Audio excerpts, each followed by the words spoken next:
Assalamualaikum warahmatullahi wabarakatuh. Waalaikumsalam.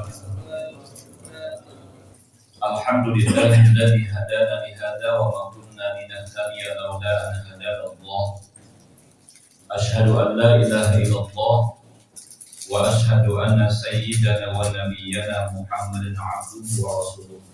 Allahumma shalli wa sallim ala sayyidina wa maulana Muhammadin wa ala alihi wa ashabihi wa man tabi'ahu bi ihsanin ila yaumiddin. Subhanaka la ilma lana illa ma 'allamtana innaka antal alimul hakim. Rabbana zidna ilma warzuqna fahma. Allahumma arzuqna fahman nabiyyin wa hifdzal mursalin wa ilhama malaikatika muqarrabin bi rahmatika ya arhamar rahimin. Amin ya rabbal alamin. Ma'asyiral muslimin yang dimuliakan oleh Allah Subhanahu wa taala, pertama-tama marilah kita memanjatkan puja dan puji syukur kita kepada Allah Subhanahu wa taala atas limpahan nikmatnya kepada kita. Di siang hari ini alhamdulillah kita masih diberikan nikmat iman dan nikmat kesehatan sehingga kita dapat melakukan aktivitas kerja kita hari ini, dan kita sama-sama di siang hari ini tadi melaksanakan sholat zuhur berjamaah dan kita lanjutkan dengan bertolak ini. Sholawat serta salam tak lupa kita sampaikan kepada kedua hasanah kita, Nabi kita Muhammad Sallallahu Alaihi Wasallam, dan semoga senantiasa Allah limpah-limpahkan pula kepada keluarga beliau, sahabatnya, pengikutnya, dan kita sebagai umatnya kelak yaumul qiyamah mendapatkan syafaatul husna dari Nabi Muhammad Sallallahu Alaihi Wasallam. Amin ya rabbal alamin. Jamaah rahmatullah, siang ini kita akan bahas hadis yang ke-27 dari kitab Al-Arba'in An-Nawawiyah. Judulnya adalah Al-Birru wal Ismu, kebaikan dan dosa. Ya, ini dua hal yang kontradiksi ya. Kebaikan kontras dengan dosa. Kita lihat hadisnya dari Nabi kita Muhammad Sallallahu Alaihi Wasallam, ada dua riwayat. Di hadis yang ke-27 ini ada dua riwayat. Yang pertama dari An-Nawas bin Sam'an radhiyallahu anhu, dan yang kedua dari Wabisah bin Ma'bad. Kita lihat yang pertama dulu ya. An-Nawas bin Sam'an radhiyallahu anhu. Dari Nawas bin Sam'an, semoga Allah meridhoi beliau. Anin Nabi sallallahu alaihi wasallam, dari Nabi sallallahu alaihi wasallam, qala bersabda, al-birru husnul khuluq. Al-birru husnul khuluq wal ismu ma haka fi nafsika wa karihta ayyatri alaihi nas. Muslim. Sedangkan al-ismu ya, al-birru adalah husnul khuluq atau akhlak yang baik. Sedangkan al-ismu adalah apa yang menggelisahkan dalam dirimu, engkau tidak suka jika hal itu nampak di hadapan orang lain. Hadis riwayat Muslim nomor 2553. Kemudian riwayat yang kedua dari Wabisah bin Ma'bad radhiyallahu anhu, dari Wabisah bin Ma'bad, semoga Allah meridhoinya. Qala, ia berkata, ataitu Rasulullah sallallahu alaihi wasallam, aku mendatangi Rasulullah sallallahu alaihi wasallam, faqala, lalu beliau bersabda, jita tas'alu anil birri wal ismi, apakah engkau datang untuk bertanya tentang kebajikan dan dosa? Qultu na'am, aku menjawab iya. Qala, Nabi sallallahu alaihi wasallam bersabda, istafti qalbaka, mintalah fatwa kepada hatimu. Ya. Al-birru matma'anat ilaihi nafsu wa tatma'anna ilaihi qalbu. Kebajikan itu adalah apa saja yang jiwa merasa tenang dengannya dan hati merasa tentram kepadanya.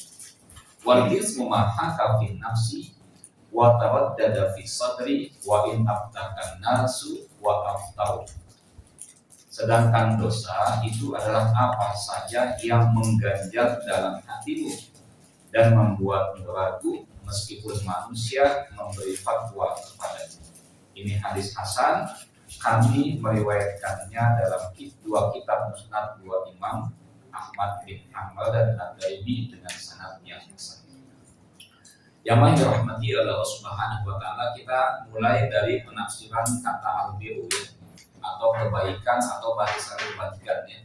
Jadi kebaikan sama maknanya ya. Tafsir kata al-birru, kebaikan. Ya. Riwayat yang pertama yaitu An-Nawas bin Sam'an radhiyallahu anhu menafsirkan kata kebaikan ini adalah akhlak yang baik. Jadi semua akhlak yang baik itu adalah kebaikan. Jadi tidak mengkhususkan kepada satu perilaku, satu perbuatan, semuanya, apapun bentuknya itu adalah akhlak yang baik, maka itu adalah kebaikan. Sedangkan dalam riwayat Wabisah bin Ma'bad radhiyallahu anhu, kebaikan itu adalah sesuatu yang membuat hati dan jiwa tenang. Jadi kalau kita melakukan sesuatu membuat hati dan jiwa kita tenang, itulah kebaikan. Gitu ya. Nah, pertanyaan buat diri kita masing-masing. Ya, jawabannya masing-masing dalam hatinya ya. Kita duduk di musola ini, hati kita tenang enggak gitu? Gitu ya. Gitu ya, hati tenang enggak? Kalau manusia yang beriman pasti mengalami hati tenang. Gitu ya. Maka ini adalah kebaikan. Nah, kalau ada yang jawab misalkan, Pak Ustadz, saya kok nggak tenang di sini, berarti dia hatinya itu bukan hati mukmin gitu. Jadi bukan berarti, wah saya nih enak nih kalau di lokalisasi saya tenang gitu. Berarti kebaikan di lokalisasi enggak. Ya, saya lagi main judi nih, misalkan lagi main judi online, kan nggak ada yang tahu tuh kalau online dia masing-masing aja nanti ya. Tapi asik nih gitu kan. Nah, kita tanyakan hati yang benar ya, bukan hati nafsu ya, bukan hati yang dikuasai oleh hawa nafsu, bukan, tapi hati kecil kita. Kita ini punya yang disebut dengan ainul basirah. Mungkin sudah saya sampaikan pada pertemuan yang dulu-dulu. Jadi ada dua kekuatan ya, yang disebut dengan ainul hawa, itu adalah hawa nafsu, lebih dari hawa nafsu. Tapi ainul basirah ini kalau kita bahasakan adalah mata batin kita. Batin kita, hati kecil kita, ya ini lebih cenderung kepada apa? Ya ainul basirah kepada kebaikan-kebaikan. Ya tanyakan itu, ya kalau Anda merasa tenang, hati Anda merasa nyaman ketika Anda berbuat dosa, berarti hati Anda itu apa? Sudah didominasi oleh ainul hawa, oleh nafsu. Tetapi kalau Anda melakukan dosa gitu ya, melakukan itu maksiat gitu ya, hati Anda tidak tenang, nah itu tandanya hati Anda itu masih bagus, masih ada dominasi ainul basirahnya. Kenapa? Karena hati kecilnya atau hati batinnya tadi ya, mata batinnya masih berfungsi dia. Ini yang membahayakan ketika apa? Hati kita sudah tidak berfungsi sebagaimana mestinya. Ini bahaya. Jadi kalau misalkan begini, kita mungkin di rumah ada yang punya torrent ya, yang ada otomatisnya gitu ya. Nah itu, kalau misal otomatisnya masih fungsi, pasti itu mesin di depan itu ketika torrent sudah penuh akan berhenti mesinnya. Saya analogikan seperti itu. Jadi kalau misalkan otomatisnya masih fungsi, jadi ketika torrent sudah penuh gitu ya, atau menjelang penuh sudah ada batasan maksimumnya gitu ya, maka mesin Jepang akan berhenti. Dia tidak akan menampung air lagi, tidak akan lagi keluar air itu. Tetapi kalau sudah tidak berfungsi nih, otomatisnya itu maka akan terus ngisi. Apa yang terjadi? Bubar, tidak tumpah. Kayak gitu tuh. Ya. Jadi hati kita ini sebenarnya seperti otomatis itu, alat otomatis yang mendeteksi. Jadi kalau dosa-dosa itu tidak meluap gitu ya, itu berarti hati kita batinnya itu masih fungsi.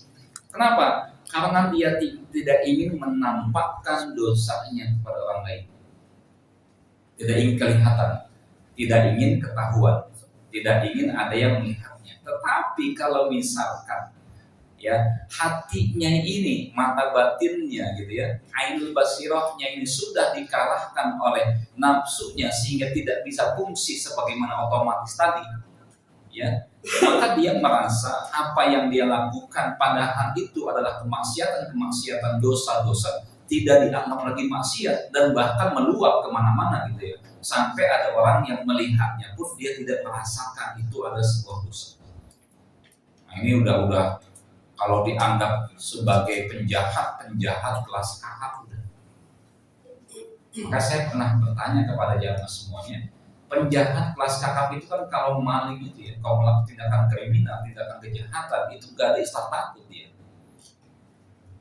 Ya, artinya apa? Mungkin dalam level tertentu ada takutnya, tapi aksinya itu sudah brutal, aksinya sudah begitu ekstrim, gitu ya. Tetapi kalau yang malingnya kelas ya ecek-ecek lah gitu ya, kelas level bawah gitu kan, itu biasanya ya dari barang yang diambil pun mungkin biasa saja, tindakannya pun biasa saja, gitu.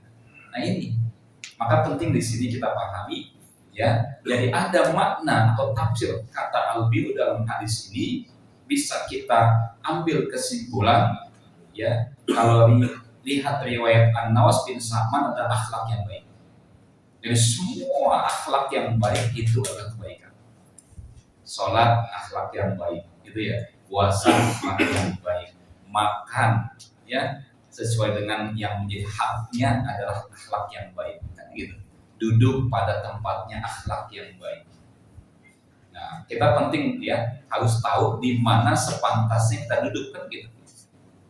Duduk di mana kita duduk, bagaimana sikap kita duduk. Nah, ini kan boleh nggak kita dalam Islam itu, boleh nggak ada orang duduk di sini dibangunin, bangun gua pindah ke situ. Dalam Islam boleh nggak boleh. Gitu. Makanya dikiaskan oleh ulama-ulama itu tidak boleh kita itu mengkudeta pemimpin yang sah, nggak boleh. Kenapa? Seperti itu, ngambil orang atau meminta orang pindah dari tempatnya, lalu kita tempati, itu nggak boleh. Kalaupun memang tempatnya sempit, maka bahasa ayat apa? Tafassahu, ya, tafassah, lapangkanlah, luaskanlah. Jadi kalau ngasih nasihat kepada pemimpin, meskipun dia zalim, maka ingatkan.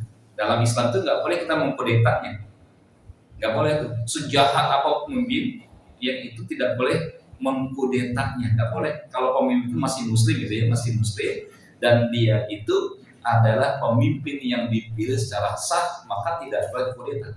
Dalam akidah Islam sama kenapa? Karena itu hak dia yang menjadi pemimpin, dia dipilih. Kalaupun kita ingin mengingatkan, kalaupun kita ingin menghentikan kezalimannya, maka kita nasihati. Gitu, itu kebaikan. Ya. Kemudian tadi makna yang kedua atau penafsiran yang kedua dalam riwayat Wabisah bin Ma'bad adalah sesuatu yang membuat hati dan jiwa tenang. Jadi semua kita punya keyakinan akhlak yang baik itu membuat hati kita tenang. Yakin. Ya. Baik, lanjut. Mengetahui kebenaran adalah fitrah manusia. Jadi mengetahui kebenaran itu fitrah manusia. Jadi manusia itu sebelum kenal Islam itu sebenarnya sudah tahu kebenaran. Gitu. Ya. Tetapi apa? Tetapi memang belum sempurna kebenarannya. Sebagaimana manusia pun sebelum kenal Islam memiliki akhlak yang baik.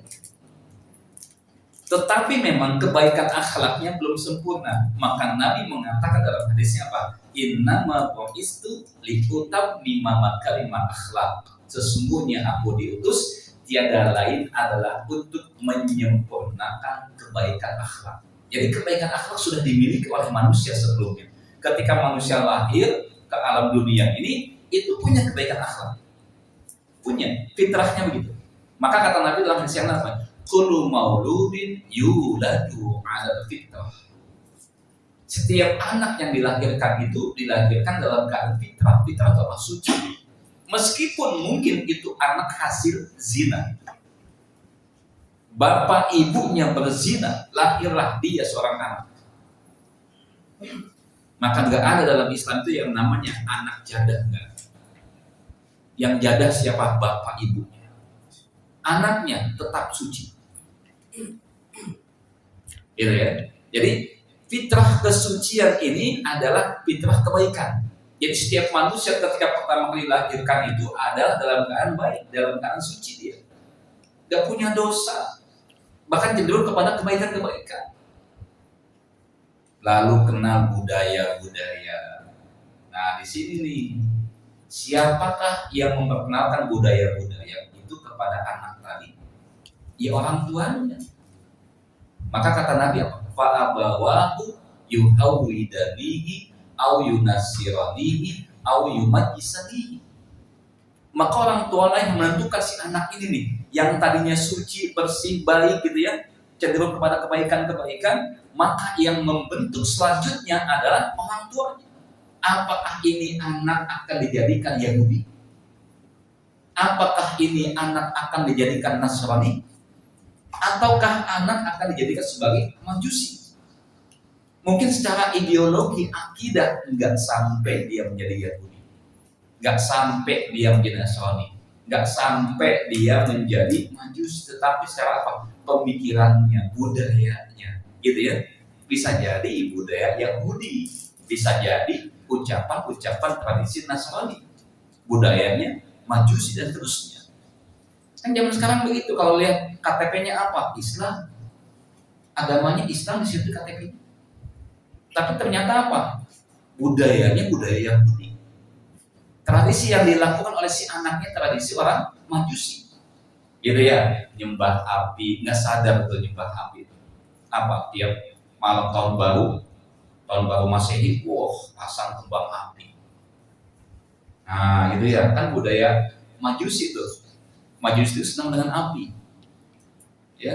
Kan kalau kembang api kan nyala gitu kan, seneng gitu kan. Budaya Majusi itu. Mungkin kita nggak memahami, biasa-biasa aja. Tapi kalau kita mau tahu, ternyata budaya-budaya selain budaya Islam tanpa sadar itu sudah kita masukkan kepada anak-anak kita. Maka nanti ya orang tua itu akan menjadi akan bertanggung jawab pada Allah di yaumil akhir nanti. Ya, apakah sudah menjadikan anak-anak kita semuanya saleh dan saleh atau tidak? Ya, padahal Allah Subhanahu wa taala sudah menciptakan manusia di awal penciptaannya, ya, itu adalah dalam keadaan suci, ya, fitrah, mengetahui kebenaran, kebaikan. Baik teman-teman sekalian dirahmati oleh Allah Subhanahu wa taala, maka dalam sabda ini Nabi kita Muhammad SAW mengatakan ya, yang berbunyi kebaikan adalah sesuatu yang membuat hati dan jiwa tenang. Ini adalah dalil bahwa Allah Subhanahu wa taala menjadikan fitrah manusia sesuatu yang bisa mengetahui kebenaran, dan memang tabiat asal manusia suka dengan kebaikan dan kebenaran. Begitu asalnya tuh. Ya, coba kalau kita lihat Bapak jamaah sekalian, ya orang barat itu kalau digoda, ya wanita-wanita barat nih, meskipun dia non muslim, kalau kita goda, seneng nggak? Nggak seneng, kecuali dengan kekasihnya, beda lagi. Ya, kita yang nggak kenal tiba-tiba nyolek dia, seneng nggak? Nggak senang. Memandang dia dengan pandangan penuh dengan nafsu, hasrat, suka nggak dia? Dia nggak suka. Bahkan mereka lebih sensitif, ya, daripada wanita kita. Ya, mungkin kalau kita budaya timur itu lebih santun gitu ya, lebih halus penolakannya. Kalau mereka beda budaya barat itu. Kalau nggak suka, benar-benar mengatakan nggak suka. Kalau kita budaya timur nih, jangankan nggak suka, pada orang yang bikin salah saja, kadang kita masih bingung untuk menentangnya. Nggak enak. Kan gitu ya? Nggak enak kan? Kita tuh orang nggak enak kan? Begitu. Makanya di dalam sejarah kita, dalam dunia Indonesia nih, ya, sisi politik, Indonesia tuh nggak ada pemimpinnya sejahat-jahat pemimpin Indonesia dibunuh, nggak ada itu. Nggak ada. Ya. Kalau di barat sana banyak peristiwa itu, para pejabatnya dibunuh. Makanya kalau misalkan ada sekarang ini suka saling membunuh, itu bukan budaya asli kita. Ya, budaya yang masuk ke dalam lingkungan kita lewat apa? Lewat tadi tayangan televisi, film-film dan seterusnya.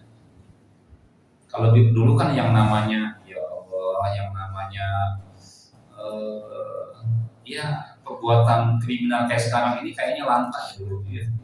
Kalau sekarang ya Allah tega banget, mutilasi segala macam. Itu dari mana belajarnya? Nonton film-film itu action itu ya, film barat yang mengajarkan kepada kekerasan. Nah ini ya, jamaah dirahmati subhanahu wa ta'ala. Memang agama Islam ini kan asal dari timur kan ya. Sebenarnya itu kan ya, budaya timur gitu. Nabi kita Muhammad SAW orang Asia, Saudi Arabia, nah itu Asia maksudnya, orang timur, barat itu ya lebih cenderung kepada tadi ya, tidak kenal dengan budaya-budaya keislaman yang kita dapatkan. Nah, mungkin tulisannya kecil yang bawah ya. Kemudian yang kedua adalah yaitu orang yang beriman dan hati mereka menjadi tentram dengan mengingat Allah Subhanahu wa taala. Ingatlah ya, hanya dengan mengingat Allah hati akan selalu tentram. Yang kedua ini sebenarnya nih. Jadi jiwa kita ini akan tenang jika kita mengingat Allah. Ya. Jadi kebenaran itu dimulai daripada ketenangan jiwa, dan ketenangan jiwa itu kita akan dapatkan di awal itu dengan mengingat Allah Subhanahu wa taala. Makanya dalam Islam itu ada lafaz-lafaz yang biasa kita ucapkan dalam kondisi-kondisi tertentu. Kita ini kan menghadapi masalah dalam hidup ini, pasti banyak masalah. Kalau ada yang tanya siapa yang nggak punya masalah, ngacungkan tangan dia, saya Pak Ustadz, saya nggak punya masalah. Justru Anda masalahnya lebih berat daripada yang lain. Karena kenapa? Anda tidak mengerti masalah Anda. Itu masalah buat Anda. Gitu ya. Jadi kalau kita semua punya masalah gitu loh, ya nggak ada yang bebas dari masalah. Nah makanya dalam Islam diajarkan tuh ada zikir pagi dan petang. Ada saat ketika kita berjanji misalkan gitu ya, kita mengucapkan kalimat ya insya Allah, itu mengingat Allah kan. Sesungguhnya jika Allah menghendaki saya akan datang. Misalkan berjanji insya Allah jika Allah menghendaki saya akan hadir. Dia ada gitu.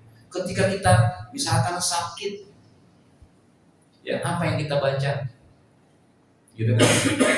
Kita baca mohon kepada Allah supaya disembuhkan. Ada teman kita sakit, kita doakan syafakallah, semoga Allah menyembuhkan, menyehatkan engkau.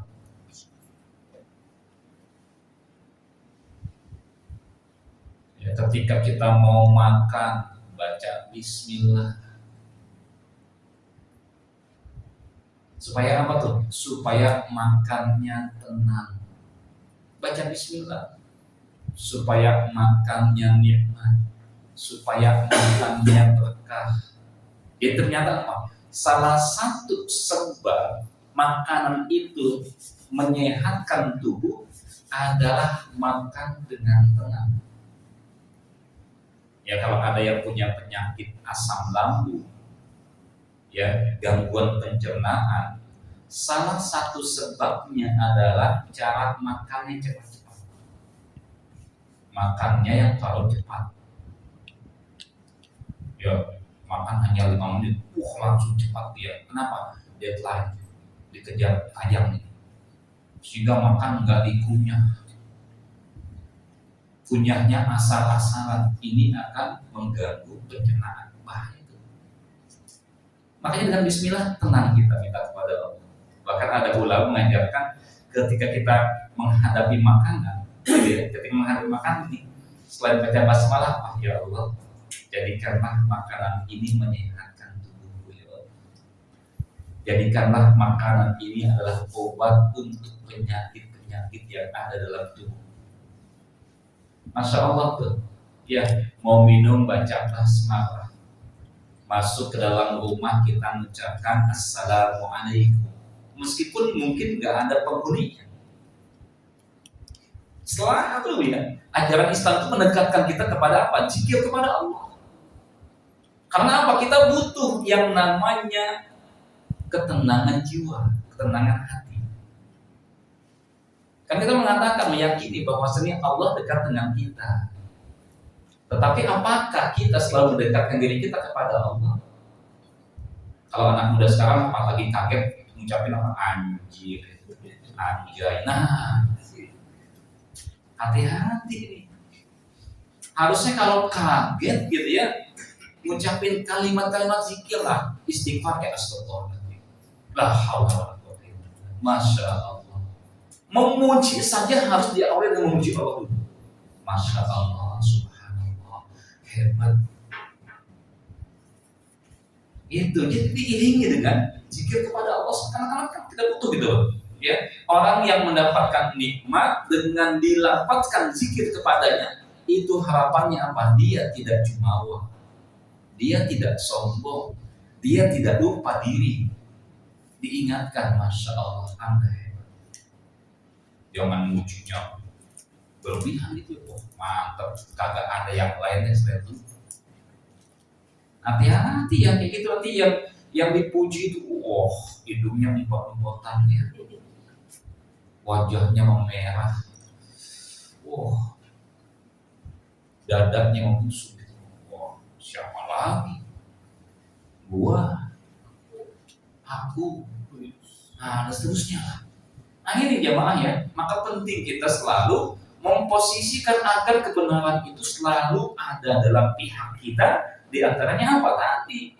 Selalu basahkan lisan kita dengan zikir kepada Allah, supaya ya kebaikan yang kita lakukan ini menjadi kebaikan yang berkelanjutan, yang berkesinambungan. Gak saat ini saja. Hari ini kita taat, kita pengen besok taat.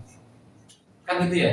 Detik ini, saat ini kita taat, pengen selanjutnya pun taat kepada Allah. Maka harus diiringi dengan tadi, ya kita menyebut nama Allah itu sebagai bentuk bahwasanya kita butuh pertolongan Allah.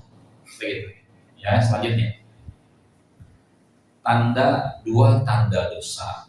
Tanda dosa itu ada dua ya.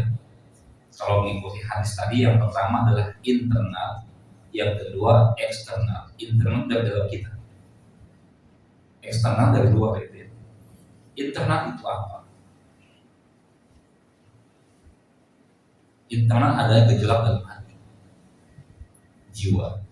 Dia tanda itu tuh. Kalau kita merasakan ada gejolak dalam jiwa, bisa jadi indikasi kuat sebuah dosa, sebuah kesalahan. Jangan diikuti. Gitu saudara. Ya, ini adalah ada tanda ya, sebuah sinyal ya, bahwasannya ini adalah sebuah kesalahan, sebuah dosa. Bahkan saya mempelajari kemarin itu, ada yang pernah merasakan gatal-gatal tubuh ya, biduran, alergi, pernah ya. Nah, itu kenapa tuh kok gatal-gatal? Misalkan habis ada yang alergi makanan, habis makan bawang atau habis makan udang, seafood. Misalkan ada kan alergi gitu ya. Ya, ternyata apa? Masya Allah tuh. Saya baca dari sisi medisnya. Apa kata pihak kesehatan?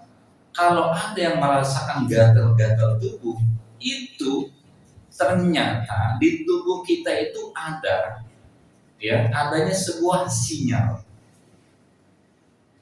Ya, jadi ada semacam pasukan pertama.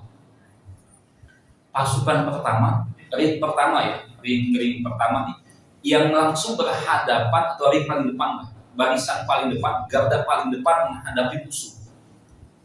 Ya, garda paling depan yang menghadapi musuh ini ngasih tanda ini bahaya. Yang masuk ke dalam tubuh adalah makanan yang bahaya. Sehingga apa? Ngasih kode ke kita. Apa? Gatel-gatel. Ngasih kode. Gitu. Masya Allah ya. Ini sudah Allah rancang semua nih. Tubuh kita Subhanahu wa ta'ala luar biasa nih. Ya, sudah dirancang semua oleh Allah Subhanahu wa ta'ala. Jadi kalau misalkan tubuh kita demam, itu pun tanda bahwa tubuh kita ada penyakitnya. Tapi Masya Allah di awal-awal saja kalau kita makan yang salah gitu ya, makan sesuatu yang membuat air di tubuh kita itu langsung gatal-gatal. Itu masih sinyal bahwasannya yang Anda makan bahaya. Yang Anda makan bahaya. Cuman kita bingung makan apa ya. Tadi makan banyak banget soalnya. Segala makanan dimakan gitu ya.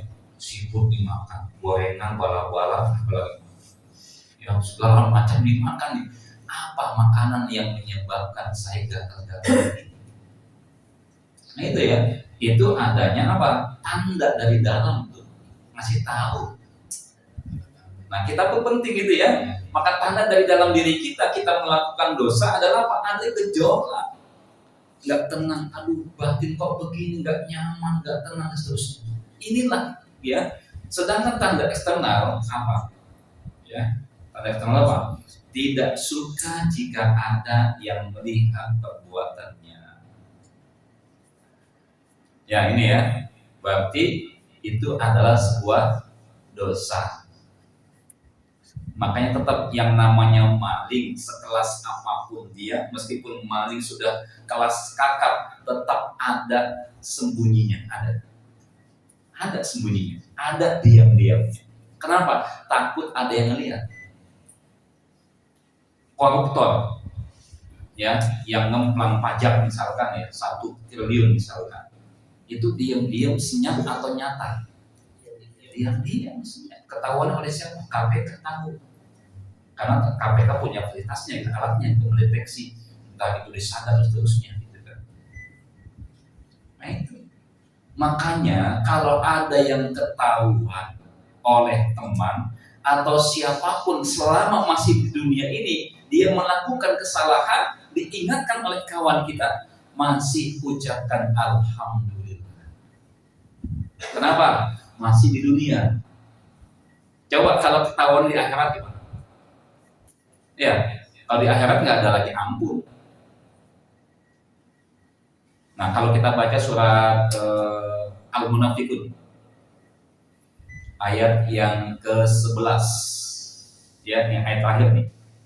Ya, kata Allah kan ini, itu ada manusia yang berkata ya, saya ya Allah kembalikanlah, ini yang sudah mati kira-kira, orang sudah mati nih, ya Allah kembalikanlah saya hidup sesaat saja, atau tangguhkanlah kematian saja ya, saya sesaat saja. Kalau saya ditangguhkan kematian saya atau saya dibangkitkan kembali ke alam dunia, apa kata dia nih? La asaddaqah. Saya pasti akan sedekah. Wa akum minas sholihin, dan aku akan menjadi orang soleh. Tapi ngomongin kapan tuh? Pas udah mati. Maka kata Allah apa? Ya, wala yu'akhirullahu nafsan idza jaa ajaluha. Sekali-kali Allah tidak akan pernah menangguhkan ajal seseorang jika memang sudah tiba ajalnya. Nggak bisa. Maka mumpung masih di dunia gitu loh. Ada teman kita ngingetin, bang jangan begitu bang. Itu ubah data, angkanya diganti. Itu harganya kan sekian, kenapa diubah? Gitu ya. Ada yang ngingetin di dunia. Bagus itu, ya. Tetapi tetap dia bergeming, tidak mau berubah, tidak mau taubat, tidak mau memperbaiki menjadi orang yang baik gitu, ketika di dunia ini. nanti kalau dia berkiamat kecewa dan nyesal dia. Penyesalan tiada arti ketika itu. Tapi kalau penyesalan di dunia masih ada kesempatan. Gitu ya. Jadi ini ya. Jadi ada dua tanda dosa, internalnya adalah adanya gejolak dalam hati atau jiwa. Itu sudah. Kalau ada gejolak udah hentikan. Yang kedua adalah dia tidak suka jika ada yang melihatnya. Semua penjahat, semua pelaku dosa, ya, maka kebanyakan adalah diam-diam, sembunyi-sembunyi. Tidak ada yang terang-terangan, ya, kecuali memang sudah lupa dengan Allah Subhanahu Wa Taala sekali. Baik, selanjutnya mensikapi fatwa. Ya, mensikapi fatwa gimana sih? Ya, kita kan tadi kan istafti kalau bakal minta fatwa dalam hatimu. Jadi hati kita bergejolak, aduh, ini kok nggak tenang, nggak ini, nggak bikin hati nyaman. Kalau kata anak sekarang sebutnya apa? Bete, galau gitu ya, boring time gitu ya, bingung gitu kan. Nah itu. Jadi kalau kita minta fatwa kepada orang lain, boleh nggak minta pendapat lah bahasa gitu ya, minta masukan, konsultasi sama teman, gimana Pak, ini saya sedang begini, kira-kira saya harus ngapain gitu ya. Nah di sini fatwa dari seorang mufti boleh diabaikan jika menyebabkan gejolak dan keraguan dalam hati. Maksud begini, tetap ada masukan-masukan, ada pendapat, udah kamu gini aja, lalu gini aja, udah ambil sikap begini. Tapi pendapat-pendapat yang disampaikan itu malah tetap membuat hati kita nggak tenang gitu. Berarti langkah berikutnya apa? Dengarkan hati kita. Berarti ini salah gitu, itu aja udah. Berarti ini nggak benar nih, gitu ya. Nah, lalu kalau misalkan ya kondisi kedua, wajib mengikuti fatwa seorang mufti. Ini mufti Pak, beda lagi nih. Datang ke kiai ya, Ustadz ya, Pak Ustadz besok saya mau nikah Pak Ustadz. Tapi bingung Pak Ustadz, mas kawinnya ini belum ada, gimana ya? Ya mas kawin belum ada. Kata kiai apa? Ya udah, kamu punya berapa? Itu aja. Ya. Kemudian si Ustadz ini menjelaskan dalam Islam itu mas kawin itu nggak harus mahal. Dalam hadis dikatakan oleh Nabi kita Muhammad SAW, iltamis walau khataman min hadid. Nikahlah meskipun mas kawinnya itu dengan cincin yang terbuat dari besi. Dalam hadis pun Nabi mengatakan sebaik-baik wanita adalah yang maharnya mudah. Gitu ya. Nah, si laki-laki yang tadinya nggak jadi mau batalkan nikah, nggak jadi batalkan nikah. Bismillah Pak Ustaz, saya punya sekian di mana? Ya udah, komunikasikan dengan pihak calon istri kamu. Begitu. Nah kalau bisa calon istri kamu didatangkan ke sini supaya paham tentang hal itu, gitu ya. Nah sudah, hilanglah kegelisahan, gitu kan? Oh iya sama-sama. Jadi dinikahi. Nah ini ya. Jadi kalau misalkan seorang mufti atau orang yang ngasih pendapat, meskipun dia bukan mufti, tetapi pendapatnya atau usulannya ini dikuatkan dengan dalil dari syar'i, dengan hadis, dengan ayat-ayat Allah, maka abaikan kegelisahan itu, ikuti fatwa itu. Kan kita kadang begitu ya, ada fatwa dari ulama. Kita punya Majelis Ulama Indonesia MUI mengeluarkan fatwa. Ada yang ngomong begini, saya nggak cocok sama fatwanya ulama. Nah, salah ente. Kenapa nggak cocok? Kayaknya saya masih nggak pas aja gitu. Nah ini. Padahal apa? Fatwanya ulama di fatwa MUI itu semuanya ada dalilnya, ada semua. Hadisnya ada, ayatnya ada, analisa kajian secara mendalam semuanya ada. Dan itu pun yang mengeluarkan fatwa itu bukan sendirian, tapi sebuah tim komisi fatwa di MUI. Maka apa kata MUI kita ikuti, gitu. Ya meskipun mungkin menimbulkan gejolak, kegelisahan dalam hati kita. Nah, kalau masih gelisah dengan fatwanya para ulama, berarti bisa jadi ini sebuah indikasi jiwa kita ini dipenuhi oleh hawa nafsu. Begitu. Ya, karena ada yang sudah jelas, jangankan fatwa, yang sudah jelas hukumnya sholat 5 waktu itu hukumnya wajib. Itu nggak butuh fatwa lagi, ya, nggak butuh fatwanya ulama mufti, nggak butuh lagi, sudah jelas. Itu sudah kesepakatan dari dulu sampai sekarang, umat Islam mengatakan sholat 5 waktu itu hukumnya wajib. Tetapi dia malah meragukan itu. Kata siapa wajib? Nggak ada dalam Al-Quran tuh dalilnya 5 waktu. Berarti jiwa Anda, hati Anda sudah didominasi oleh hawa nafsu. Maka itu, ya. Jadi ini salah satu solusi, ya teman-teman sekalian, ya, dan salah satu perintah dari Allah. Kalau kita mendapati masalah yang membingungkan, maka bertanyalah kepada ahlinya. Fas'alu ahla dzikri in kuntum la ta'lamun. Bertanyalah kepada ahli zikir jika kalian tidak mengetahui sesuatu. Ya, kalau kata Ibn G.A.D. apa? Tanyakanlah kepada rumput yang bergoyang. Rumput yang bergoyang itu yang bagaimana sih? Kita tanya rumputnya, bukan. Itu sebuah ya kias, majas.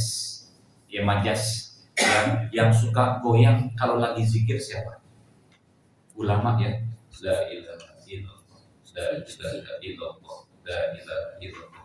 Maksudnya tanya kepada ulama, kenapa di dunia banyak bencana alam gitu loh, kan gitu ya. Karena banyak manusia yang melakukan kerusakan di atas muka bumi. Dalilnya jelas, zohar fasadu fil bari wal bahri bima kasabat aydin nas. Telah nampak kerusakan di atas muka bumi, yang baik itu di daratan maupun di lautan, disebabkan oleh ulah-ulah tangan manusia. Ini teman-teman sekalian, jadi mudah-mudahan ini ya kita bisa mendeteksi dini lah, ya, apakah ini dosa ataukah ini kebaikan. Jadi kalau ini dosa pasti meninggalkan gejolak dalam hati kita. Tetapi kalau ini kebaikan pasti membuat hati kita tenang. Allahu a'lam bishawab. Demikian yang dapat saya sampaikan. Aku qouli hadza wa astaghfirullah li wa lakum. Assalamualaikum warahmatullahi wabarakatuh.